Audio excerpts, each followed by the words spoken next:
નમસ્કાર મંતવ્ય ન્યૂઝમાં આપનું સ્વાગત છે। ઇન્ડિયા એટ 9 સાથે હું છું હિનલ। અમદાવાદ એરપોર્ટને બોમ્બથી ઉડાવી દેવાની ધમકી મળી છે। સમાચાર સામે આવ્યા છે અમદાવાદ તરફથી। અમદાવાદ એરપોર્ટને બોમ્બથી ઉડાવી દેવાની ધમકી મળી છે। સ્કૂલ બાદ અજાણ્યા ઈમેલ આઈડીથી ધમકી મળી છે। તો એરપોર્ટને બોમ્બથી ઉડાવી દેવાની ધમકી મળી છે। તમામ મુસાફરોનું સઘન ચેકિંગ હાથ ધરાયું છે। થોડા દિવસો અગાઉ જ સ્કૂલોને બોમ્બથી ઉડાવી દેવાની ધમકી હતી। ત્યારબાદ અત્યારે અમદાવાદમાં એરપોર્ટને બોમ્બથી ઉડાવી દેવાની ધમકી ઈમેલ મારફતે મળી છે। તો તમામ મુસાફરોનું સઘન ચેકિંગ હાથ ધરાયું છે। અમદાવાદ એરપોર્ટને બોમ્બથી ઉડાવી દેવાની ધમકી મળી છે। સ્કૂલ બાદ અજાણ્યા ઈમેલ આઈડીથી આ ધમકી મળી છે। તો એરપોર્ટને બોમ્બથી ઉડાવી દેવાની ધમકી મળી છે। સમાચાર સામે આવ્યા છે અમદાવાદમાં તમામ મુસાફરોનું સઘન ચેકિંગ હાથ ધરાયું છે। તો આ સાથે જ પોલીસ અને બોમ્બ સ્ક્વોડનું સર્ચ ઓપરેશન પણ શરૂ થઈ ગયું છે।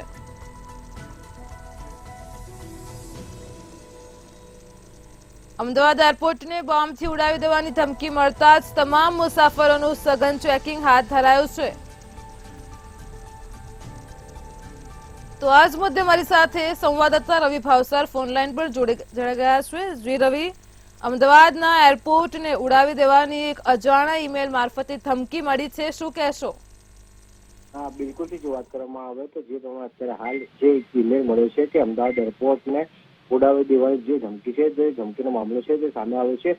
લગભગ જો વાત કરવામાં આવે તો થોડા દિવસ અગાઉ જ્યારે ઇલેક્શન થવાનું હતું તેની પહેલા જ જે સ્કૂલોમાં પણ જે સ્કૂલોને ઉડાવી દેવાની જે ધમકી છે તે ધમકી મળી હતી। તેના પગલે હાલમાં તો અત્યારે હાલ પોલીસ તંત્ર ક્યાંક એલર્ટ થઈ ગયું હતું, સ્પષ્ટપણે લાગી રહ્યું છે। અત્યારે હાલ અમદાવાદ એરપોર્ટને જે ઉડાવી દેવાની જે ધમકીનો જે મામલો સામે આવ્યો છે તેને લઈને અત્યારે હાલ Ahmedabad crime branch, Ahmedabad ATS અને અમદાવાદના પોલીસના ઉચ્ચ અધિકારીઓ છે તે એરપોર્ટ ખાતે પહોંચી ગયા છે। સાથે જ જો વાત કરવામાં આવે તો બોમ્બ સ્ક્વોડ અને જે પ્રમાણે ડોગ સ્ક્વોડ છે તે પણ અત્યારે હાલ એરપોર્ટ ખાતે પહોંચી ગયા છે। જે પ્રમાણે જે પેસેન્જરો છે તે પેસેન્જરોનું સઘન જે ચેકિંગ છે ચેકિંગ કરવામાં આવ્યું। સાથે જ કોઈ પણ પ્રકારનું જે અનબનાવ ના બને તેને લઈને અત્યારે હાલ પોલીસ તંત્ર છે ક્યાંક ને ક્યાંક એલર્ટ છે। એટલે કે જે પ્રમાણે જે મેલ મળ્યો છે તેને લઈને હાલમાં તો અમદાવાદ પોલીસ ક્યાંક ને ક્યાંક એલર્ટ મોડમાં છે તેવું લાગી રહ્યું છે। જી રવિ, સાથે જ આપણે જાણીએ છીએ કે થોડા દિવસો અગાઉ જ સ્કૂલને પણ આ રીતે અજાણ્યા મેલ દ્વારા ધમકીનો મેસેજ મળ્યો હતો, શું કહેશો? બિલકુલથી જો વાત કરવામાં આવે તો થોડા દિવસ અગાઉ 36 સ્કૂલોને જે પ્રમાણે મેલ મળ્યો હતો અને જે પાકિસ્તાની હેન્ડલર દ્વારા જે મેલ છે તે મેલ મોકલવામાં આવ્યો હતો તેને લઈને અમદાવાદ ક્રાઇમ બ્રાન્ચ દ્વારા જે તપાસ છે તે તપાસનો ધમધમાટ શરૂ કરી દેવામાં આવ્યો હતો। પરંતુ અત્યારે હાલમાં જે વાત કરવામાં આવે તો અમદાવાદની સાથે ભોપાલના જે રાજભુજ એરપોર્ટ છે, દિલ્હી, જયપુર, અમદાવાદ, લખનઉ, પટના, અગરતાલ, ગુવાહાટી, જમ્મુ, ઔરંગાબાદ સહિતના જે એરપોર્ટ છે તે એરપોર્ટ ઉપર જે ધમકી ભરી મેલ છે તે ધમકી ભરી મેલ પહોંચે છે। પરંતુ હાલમાં તો જે ગુજરાત પોલીસ છે તે ગુજરાત પોલીસ અત્યારે હાલ તપાસ કરી રહી છે। સાથે જ જો વાત કરવામાં આવે તો Gujarat ATS, Ahmedabad crime branch અને સહિત એનએસજી અને ડોગ સ્ક્વોડની જે ટીમો છે તે અત્યારે હાલ ઘટના સ્થળ પર પહોંચી ગઈ છે। જે પ્રમાણે સઘન પૂછપરછ અને સઘન તપાસ છે સઘન તપાસ કરી રહી છે। રવિ, આ સાથે જ પોલીસ અને બોમ્બ સ્ક્વોડનું પણ સર્ચ ઓપરેશન શરૂ થઈ ગયું છે, શું કહેશો? બિલકુલથી જે પ્રમાણે ધમકી ભરે જ્યારે મેલ મળતો હોય છે ત્યારે પોલીસ ચેતવણીના ભાગરૂપે જે તપાસ છે તપાસ કરતી હોય છે। પરંતુ જે પ્રમાણે છેલ્લા થોડા સમયથી જે પ્રમાણે સ્કૂલમાં પણ મેલ મળે છે અને અત્યારે હાલમાં જે એરપોર્ટ પર જે મેલ મળ્યો છે તેને લઈને અત્યારે હાલ police, bomb squad, dog squad અને સહિતના જે એજન્સીઓ છે તે અત્યારે હાલ ઘટના સ્થળ પર પહોંચી ગઈ। સાથે જ જેટલા બી પેસેન્જરો છે અને સ્થાનિક જે લોકો છે તેની પૂછપરછ પણ કરવામાં આવી રહી છે અને સાથે ડીડીએ જે ટીમો છે તે ઘટના સ્થળ પર પહોંચી ગઈ છે। જી રવિ, સમગ્ર માહિતી બદલ આભાર।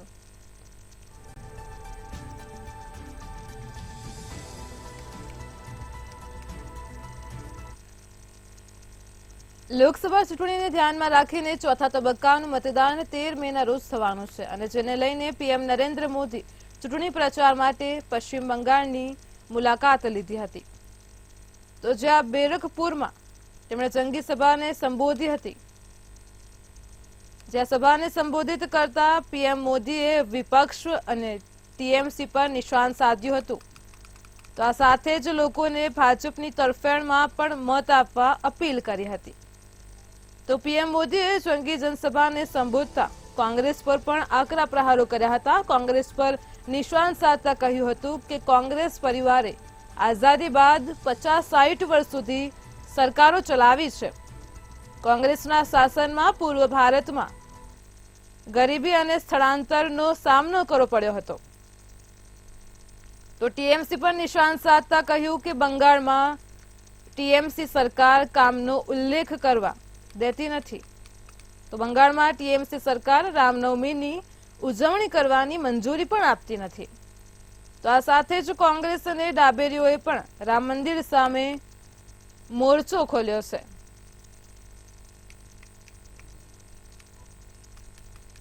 आप जानते हैं आजादी के 50 साल तक कांग्रेस के परिवार ने ही सरकारें चलाई, लेकिन कांग्रेस शासन में पूर्वी भारत को सिर्फ गरीबी मिली, सिर्फ पलायन मिला. आज टीएमसी ने इसे घोटाले का गढ़ बना दिया है. एक समय था जब बंगाल में एक से बढ़कर एक नए वैज्ञानिक खोज हुआ करती थी. आज टीएमसी के राज में जगह जगह बम बनाने की होम इंडस्ट्री चल रही है. લોકસભા ચૂંટણી 2024 માટે જાહેર કરવામાં આવેલા કાર્યક્રમ મુજબ 13 મેના રોજ ચોથા તબક્કા માટે 96 સીટો પર મતદાન થવાનું છે. તો ચોથા તબક્કામાં 10 રાજ્યોની 96 બેઠકો ઉપર 1717 ઉમેદવારોના રાજકીય ભવિષ્યનો નિર્ણય ઈવીએમમાં કેદ થશે. તો ખાસ વાત એ છે કે આ તબક્કામાં આંધ્રપ્રદેશની 25 લોકસભા સીટો પર પણ ચૂંટણીનો માહોલ જોવા મળશે. 13 મેના રોજ ચોથા તબક્કાની ચૂંટણી યોજાશે. તો દેશની 96 બેઠકો ઉપર મતદાન થશે. આ તબક્કામાં વિશ્વના મંત્રીઓ તરફથી મોદી સરકારના ઘણા દિગ્ગજ નેતાઓની બેઠક પર પણ જે સમાચાર સામે આવ્યા છે તે વોટિંગ થવાનું છે. તો તમામ સેન્ટરો ઉપર ઈવીએમ ડિસ્પેચની કામગીરી પણ હાથ ધરવામાં આવી છે, જેના કારણે આ તબક્કાને ઘણો મહત્વપૂર્ણ માનવામાં આવે છે.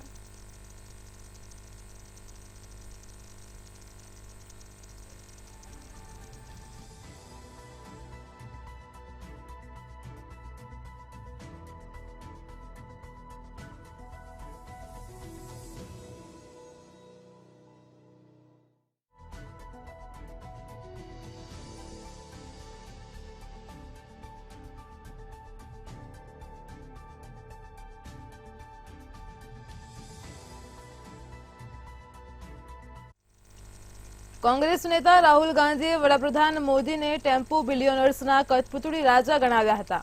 આ સાથે તેમણે અદાણી અંબાણીએ કોંગ્રેસને ટેમ્પો ભરીને કાળું નાણું મોકલ્યું હોવાના નરેન્દ્ર મોદીના આક્ષેપો પર વળતો હુમલો કર્યો હતો. તો બીજી બાજુ પ્રિયંકા ગાંધીએ વડાપ્રધાનને પાકિસ્તાનના ટુકડા કરી દેનારા દિવંગત પીએમ ઇન્દિરા ગાંધી પાસેથી શીખવાની સલાહ આપી હતી. રાહુલ ગાંધીએ એક વિડીયો શેર કરીને કહ્યું હતું કે નરેન્દ્ર મોદી વડાપ્રધાન નથી, તેઓ રાજા છે. તેઓ ટેમ્પો બિલિયનર્સના હાથમાં દોર હોય તેવા કઠપૂતળી રાજા છે. તો મોદીજીનો કેબિનેટ, સંસદ અથવા બંધારણ સાથે કોઈ લેવા દેવા નથી. તેઓ 21મી સદીના રાજા છે. તેઓ સાચી સત્તા જેમના હાથમાં છે તેવા અબજોપતિની કઠપૂતળી છે.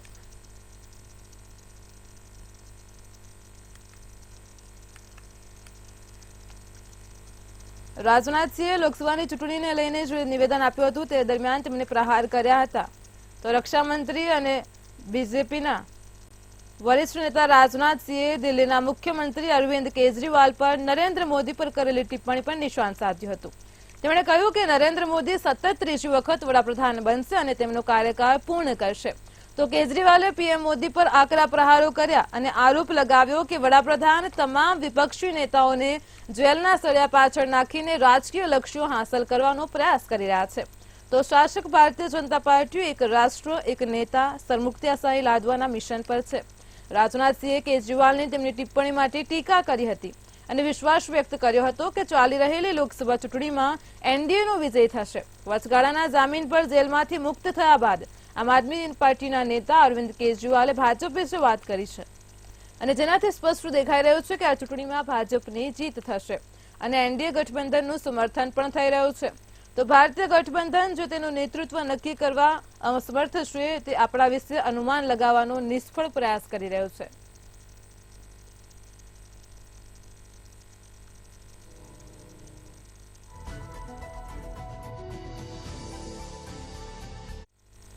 ઉત્તર પ્રદેશના રાયબરેલીમાં એક જાહેર સભાને સંબોધતા કેન્દ્રીય ગૃહપ્રધાન અમિત શાહે રાહુલ ગાંધી અને પ્રિયંકા ગાંધી પર આકરા પ્રહાર કર્યા હતા. પ્રિયંકા ગાંધીએ રાયબરેલીમાં કહ્યું હતું કે હું મારા પરિવાર પાસે મત માંગવા આવી છું અને જેની પર અમિત શાહે વળતો પ્રહાર કર્યો હતો. શહેજાદા અહીં વોટ માંગે છે, તમે બધા તેમને આટલા વર્ષોથી વોટ આપી રહ્યા છો, પણ શું તમને MP ફંડમાંથી કંઈ મળ્યું છે? તેવો સવાલ ઉઠાવ્યો હતો. વધુમાં શું કહ્યું તે સાંભળો. मगर मैं आज 5 सवाल उनको पूछने आया. लोकतंत्र के अंदर 5 साल तक यहां से चुन कर जाने के बाद सोनिया जी और इनका परिवार रायबरेली कितनी बार आया है भैया बताओ तो जरा. अरे जोर से बोलो भाइयों बहनों.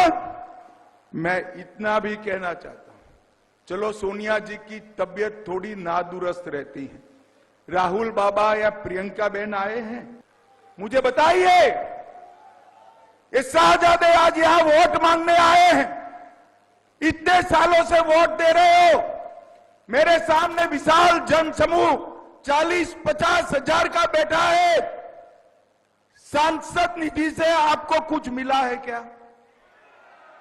जरा बोलो मिला है क्या? उन्होंने खर्च पूरी की है, मैं हिसाब लेकर आया हूं, पूरा खर्चा किया है भाई. अब आप कह रहे हो मिला नहीं है, तो कहां गया?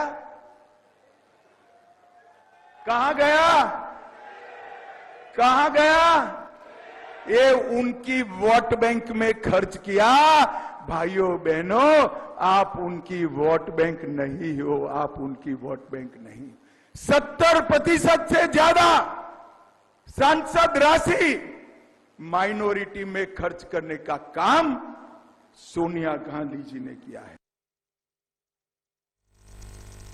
ઉત્તર પ્રદેશના ગોંડામાં કેન્દ્રીય ગૃહપ્રધાન અમિત શાહે રેલીને સંબોધન કરતા કહ્યું હતું કે આ ચૂંટણી પીએમ મોદીને ત્રીજી ટર્મ માટે વડાપ્રધાન બનાવવા માટેની છે. આ ચૂંટણી ભારતને વિશ્વની ત્રીજી સૌથી મોટી અર્થવ્યવસ્થા બનાવવા તેમજ દુશ્મન દેશોને જડબાતોડ જવાબ આપવા માટેની છે. તો પાકિસ્તાનને તેની કાર્યવાહી માટે આ ચૂંટણી આતંકવાદની ગોળીનો જવાબ સેલથી આપવા માટે છે.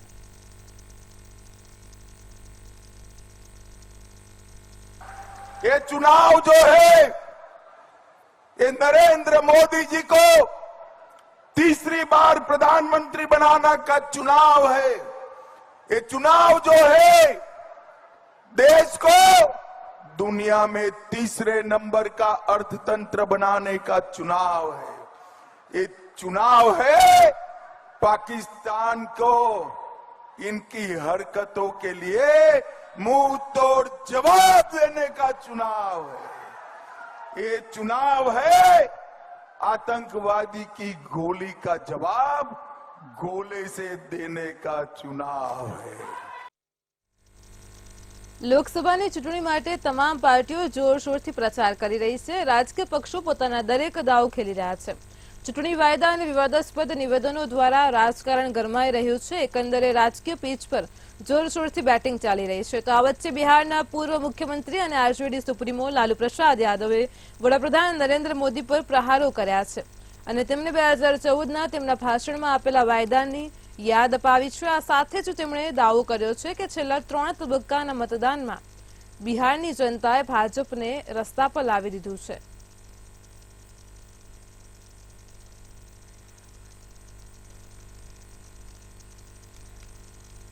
હરિયાણાના સીએમ નાયબસિંહ સૈનીએ હરિયાણામાં જનસભા સંબોધિત કરી હતી. નાયબસિંહ સૈનીએ કહ્યું કે આ નાની ચૂંટણી નથી, આ એક ખૂબ જ મહત્વપૂર્ણ ચૂંટણી છે જે દેશની દિશા નક્કી કરશે. તો પીએમ મોદીના નેતૃત્વમાં દેશે 55 થી 60 વર્ષ સુધી દેશ પર રાજ કર્યો છે. લોકોને સમસ્યાઓનો સામનો કરવો પડ્યો અને કોંગ્રેસ તેમને હલ કરવામાં નિષ્ફળ ગઈ. भाइयों ये छोटा चुनाव नहीं है, ये महत्वपूर्ण चुनाव है. ये गांव का चुनाव भी नहीं है, ये वार्ड का चुनाव भी नहीं है, ये देश की दिशा और दशा तय करने वाला चुनाव है।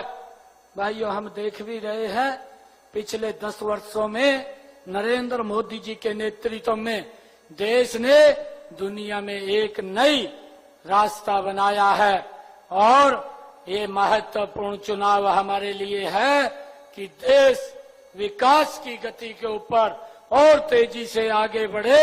इसके लिए हमने यहां से नवीन जिंदल जी को भारी बहुमत से जता करके नरेंद्र मोदी जी के पास भेजना है। હરિયાણામાં 3 અપક્ષ ઉમેદવારોએ ભાજપ સરકારનો સાથ છોડ્યા બાદ ભારે રાજકીય ખળભળાટ જોવા મળી રહ્યો છે। ભાજપ સરકારની સત્તા પર સંકટ આવ્યા બાદ હવે રાજ્ય સરકાર ફ્લોર ટેસ્ટ પાસ કરવાનું વિધાનસભાનું વિશેષ સત્ર યોજી શકે છે। તો હાલ રાજ્યમાં ભાજપ કોંગ્રેસ સહિતના પક્ષો એકબીજા પર આક્ષેપ પ્રત્યાક્ષેપો કરી વિવિધ દાવાઓ કરી રહ્યા છે અને ત્યારે ભાજપના વરિષ્ઠ નેતા અને પૂર્વ મુખ્યમંત્રી મનોહરલાલ ખટ્ટરે મોટો દાવો કર્યો છે। તો હરિયાણા ભાજપ પર આવી ચૂંટેલા સંકટ અંગે ખટ્ટરે દાવો કર્યો છે કે વિધાનસભામાં ફ્લોર ટેસ્ટ થશે। જેજેપીએ આમાં પડવાની જરૂર ન હતી, પરંતુ તેઓ આ મુદ્દામાં પડી ફસાયા છે અને જેજેપીના 6 ધારાસભ્યો અમારા સંપર્કમાં છે। કોંગ્રેસમાં પણ આંતરિક દખા ચાલી રહ્યા છે। કોંગ્રેસના 30માંથી 4 અથવા 5 ધારાસભ્યો ભાજપમાં સામેલ થઈ શકે છે। તો રાજ્યપાલે કોંગ્રેસના 30 ધારાસભ્યો પાસે સહીઓ માંગી છે।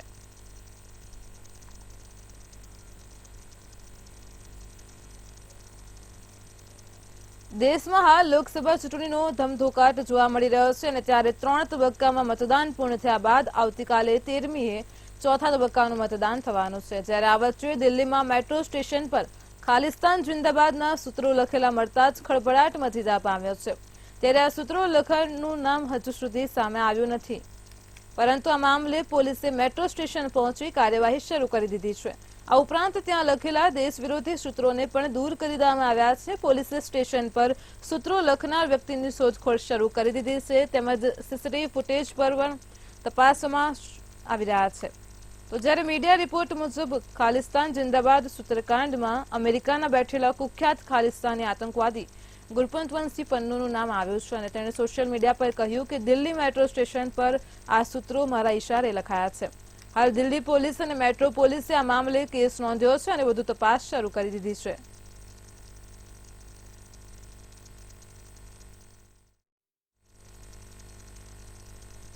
ભારતીય હવામાન વિભાગ અનુસાર પશ્ચિમ મધ્યપ્રદેશ અને મધ્ય મહારાષ્ટ્રમાં વીજળીના કડાકા ભડાકા સાથે તોફાન 50 થી 60 કિલોમીટર પ્રતિ કલાકની ઝડપે પવન અને કરા પડી શકે છે।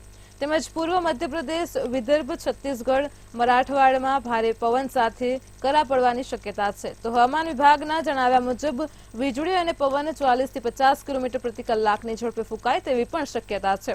હિમાચલ પ્રદેશ, પંજાબ, આંદામાન નિકોબાર, પશ્ચિમ બંગાળ, સિક્કિમ, ઓડિશા, આસામ, મેઘાલય, નાગાલેન્ડ, મણિપુર, મિઝોરમ, ત્રિપુરા, તમિલનાડુ, પોંડિચેરી, કેરળ અને તેલંગાણામાં આકરી ગરમીથી લોકોને રાહત મળશે।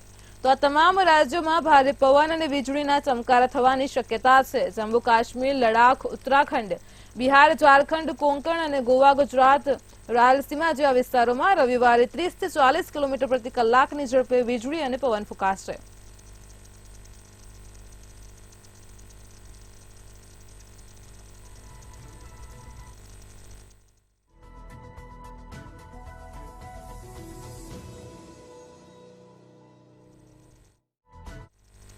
રાજસ્થાનના દૌસાના બાંદીકુઈ નજીક Delhi Mumbai express way highway પર અમદાવાદથી હરિદ્વાર જતી કારને એક ટ્રકે અડફેટે લેતા કચડી નાખી હતી। આ ગંભીર અકસ્માતમાં 3 લોકો ઘટનાસ્થળે જ મૃત્યુ પામ્યા હતા, જ્યારે 5ને ગંભીર ઈજા થઈ છે। તો અમદાવાદથી હરિદ્વાર જતા આ લોકોની કારની ટક્કર પહેલા એક રખડતા ઢોર સાથે થઈ હતી અને જેના બાદ આ લોકો હાઈવે પર ઉતર્યા હતા અને તેઓ અમદાવાદથી અસ્થિ વિસર્જન માટે હરિદ્વાર જઈ રહ્યા હતા અને તે સમયે જ એક ટ્રકની અડફેટે પરિવારના સભ્યો આવી ગયા હતા।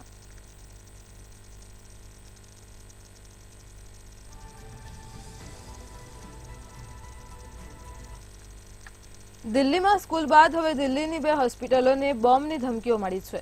ઈમેલમાં આપવામાં આવેલી ધમકી બુરારી હોસ્પિટલ અને સંજય ગાંધી હોસ્પિટલને આપવામાં આવી છે। સૂત્રોએ જણાવ્યું છે કે પોલીસે ઘટના સ્થળે પહોંચી બંને હોસ્પિટલોમાં શોધખોળ ચાલી રહી છે. તો રાજસ્થાનની રાજધાની જયપુરના ઇન્ટરનેશનલ એરપોર્ટ પર બોમ્બ બ્લાસ્ટની ધમકી મળી છે. એરપોર્ટ પ્રશાસનને આ અંગે ધમકીભર્યો મેલ મળ્યો છે અને ત્યારે આ ધમકી બાદ હવે એરપોર્ટ પ્રશાસનની સાથે રાજસ્થાન પોલીસ પણ એલર્ટ મોડ પર આવી ગઈ છે. તો સીઆઈએસએફની ટીમે આખા એરપોર્ટની શોધખોળ શરૂ કરી દીધી છે. ધમકીભર્યો ઈમેલ મળ્યા બાદ હવે એન્ટી ટેરરિસ્ટ સ્ક્વોડના કમાન્ડો પણ જયપુર એરપોર્ટ પહોંચી ગયા છે. તો હાલ સર્ચ ઓપરેશન ચાલી રહ્યું છે.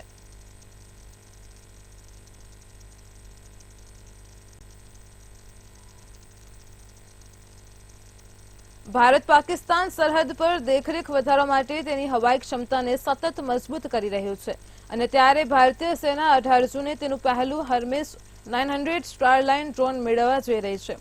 તો હર્મેસ ડ્રોનની તૈનાતી પાકિસ્તાન સરહદ પર દેખરેખ વધારવામાં આવશે. હર્મેસ 900 સ્ટારલાઇનર ડ્રોનને ટ્રસ્ટી 10 ડ્રોન તરીકે પણ ઓળખવામાં આવે છે. સ્વદેશી કંપની અડાણી ડિફેન્સ સિસ્ટમ્સ તેને આર્મી અને નેવીને સપ્લાય કરી રહી છે. ભારતીય સેનાને પહેલું ડ્રોન 18 જૂને હૈદરાબાદમાં સેનાને સોંપવામાં આવશે. તમને જણાવી દઈએ કે આ સપ્લાય રક્ષા મંત્રાલય દ્વારા દળોને આપવામાં આવેલી ઇમરજન્સી પાવર હેઠળ કરવામાં આવેલ ડીલનો એક ભાગ છે. તો આર્મી તેના ભટિંડા બેઝ પર ડ્રોન તૈનાત કરશે અને જ્યાંથી તે પાકિસ્તાન સાથેની સમગ્ર પશ્ચિમી સરહદ પર નજર રાખી શકશે.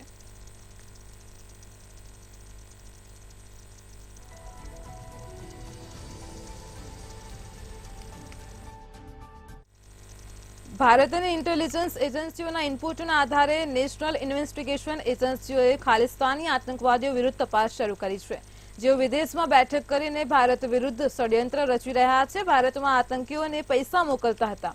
દુનિયાના 5 દેશોમાં બેઠેલા ખાલિસ્તાની ટાઈગર ફોર્સના 5 મોસ્ટ વોન્ટેડ આતંકવાદીઓ ભારત વિરુદ્ધ મોટું ષડયંત્ર રચી રહ્યા છે.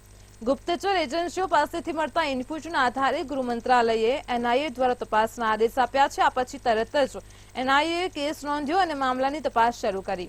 તો યુએઈમાં રહેલો બલજીતસિંહ, ઓસ્ટ્રેલિયામાં રહેતો ગુરજવંતસિંહ, કેનેડામાં રહેતો પ્રિન્સ ચૌહાણ, અમેરિકામાં રહેતો અમન પુરેવાલ અને પાકિસ્તાનનો બિલાલ મંશીર આ કેસમાં મુખ્ય કાવતરાખોર છે.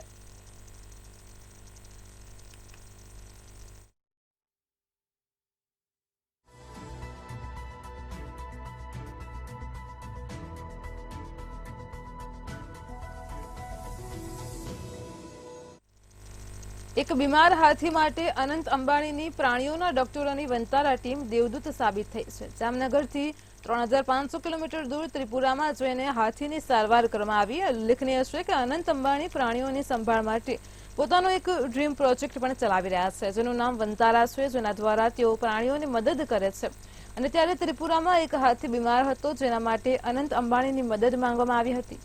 24 કલાકની અંદર જામનગરથી લગભગ 3500 કિલોમીટર દૂર ત્રિપુરાના કૈલાશહરમાં ડોક્ટરોની એક ટીમ મોકલવામાં આવી હતી અને જ્યાં ડોક્ટરે બીમાર હાથી અને તેના બાળકની તપાસ કરી અને બીમાર હાથીની સારવાર કરી હતી. ત્યારે આ વિડીયો સોશિયલ મીડિયામાં વાયરલ થઈ રહ્યો છે, જેમાં ડોક્ટરોની ટીમ એક બીમાર હાથી અને તેના બાળકની સારવાર કરતી જોવા મળે છે.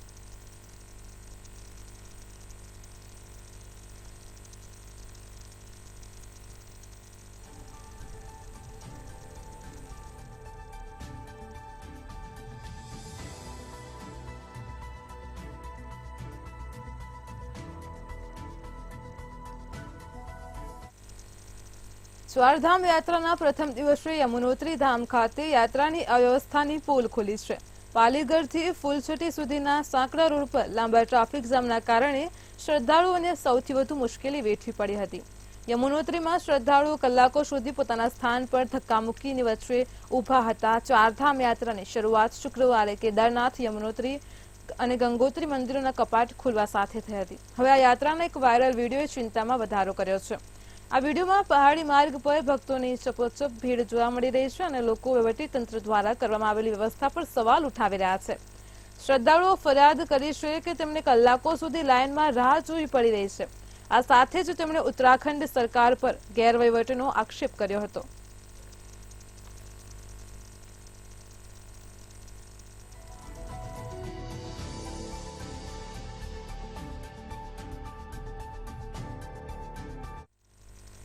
બદ્રીનાથ ધામના દ્વાર આજે સવારે 6 વાગે સંપૂર્ણ ધાર્મિક વિધિઓ, વૈદિક મંત્રોચ્ચાર અને બદ્રી વિશાલ લાલ કી જયના નારા સાથે ભક્તો માટે ખોલવામાં આવ્યા હતા. આ સાથે ચારધામ યાત્રાએ પૂર્ણ સ્વરૂપ ધારણ કર્યું છે. શ્રી બદ્રીનાથ કેદારનાથ મંદિર સમિતિએ તેની તમામ તૈયારીઓ પૂર્ણ કરી લીધી છે અને મંદિરને 15 ક્વિન્ટલ ફૂલોથી ભવ્ય રીતે શણગાર્યું છે. તો મોડી સાંજ સુધીમાં 5000થી વધુ શ્રદ્ધાળુઓ બદ્રીનાથ ધામ પહોંચી ગયા હતા અને જ્યારે 15000થી વધુ શ્રદ્ધાળુઓ વિવિધ સ્ટોપ પર હાજર છે. ગંગોત્રી, યમુનોત્રી અને કેદારનાથ ધામના દરવાજા શુક્રવારે જ ખોલવામાં આવ્યા હતા.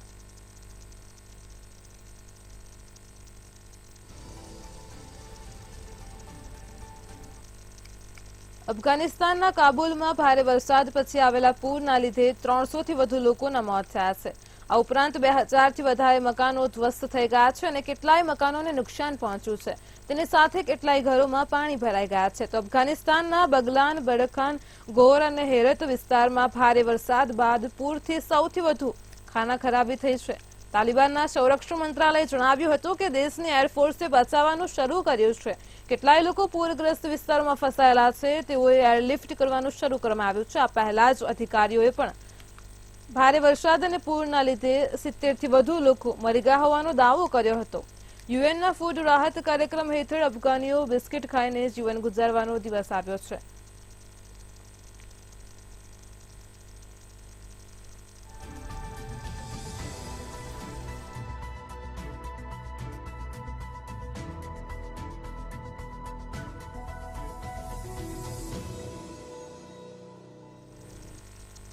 ઇન્ડિયા એટ 9 માં હાલ આટલું જ. વધુ સમાચાર માટે જોડાયેલા રહો મંતવ્ય ન્યૂઝ સાથે. નમસ્કાર.